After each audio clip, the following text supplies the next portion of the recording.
बच्चाहरूलाई कसरी आफ्नो कुरा सुन्ने बनाउने, कसरी बच्चाहरू आफ्नो आफूलाई सम्मान गरून् भन्ने त्यसको भाग 2 पार्ट 2 लिएर आएको छ साथीहरू। पुरै सुनेर साथ दिनुहोला। तपाईको जीवन परिवर्तन हुनेछ। तपाईले नि बच्चाहरूलाई धेरै कुरा सिकाउन सक्नुहुन्छ। यो अन्तिम सुन्नुभयो भने र तपाईका बच्चाहरूले नि तपाईलाई सम्मान गर्न थाल्नेछ। भोलिदेखि नै यो मैले भनेका कुराहरू लागू गर्नुहोस्। तपाईका बच्चाहरूले हर तपाईका कुरा काट्न छोड्नेछ। तपाईलाई गुरु मान्नेछ। अहिले तपाईलाई गुरु मान्दैनन्। हामी धेरैजना भन्छौँ नि, बच्चाले केही पनि खाइदिएन, बच्चाले घरमा पकाएको केही खाएन, खाली जङ्क फुड खायो, खाली उ खायो। तपाईँ हामी आफै सोच्नुहोस् त साथीहरू।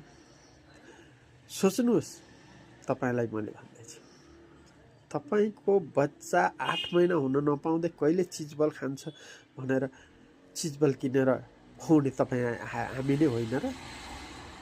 अनि जब तपाईको बच्चाले गर्भमा त त्यो चिजबल भनेर देखेको थिएन, त्यो पिज्जा भनेर देखेको थिएन, त्यो चाउचाउ भनेर देखेको थिएन, हैन, त्यो लेज भनेको देखेको थिएन। त्यसको बानी बिगारे कसले? तपाईँ हामीले नै होइन? सही गुरु तपाईँ हामी नै बन्न नसकेको होइन र? त्यसले गर्दाखेरि बच्चालाई सानैदेखि के खानुहुन्छ, के गर्नुहुन्छ, के गर्नु हुँदैन, के खुवाउनु, त्यो तपाईको जिम्मेवारी। त्यो जिम्मेवारीबाट जब हामी टाढा भाग्दै जान्छौँ नि, हो बच्चा हाम्रो हातबाट पनि खुसिँदै जान्छ, हाम्रो दिमागबाट नि टाढा हुँदै जान्छ। कहिले यो सोच्नु भएको छ त तपाईहरु? ल भन्नुहोस्, सोच्नु भएको छैन नि साथीहरू? बच्चालाई हर तरिकाबाट आफ्नो बसमा गर्ने, आफ्नो कुरा सुन्ने बनाउनुको लागि बच्चासँग धेरैभन्दा धेरै घुलमिल हुनुहोस्। बच्चासँग घुलमिल हुने भनेर जथाभावी होइन। बच्चालाई सानैदेखि राम्रा कुराहरू सिकाउँदै जानुहोस्।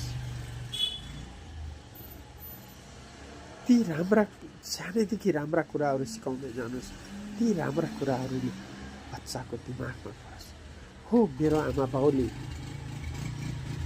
मेरै लागि सही कुरा भन्नुभएको छ भने दिमागमा परोस् कहिले पनि तपाईँको कुरा। तर तपाईँहरू बच्चालाई दबाब स्वरूप जबरजस्ती कुनै पनि कुरा दबाब स्वरूप गाली गरेर मनाउन खोज्नुहुन्छ।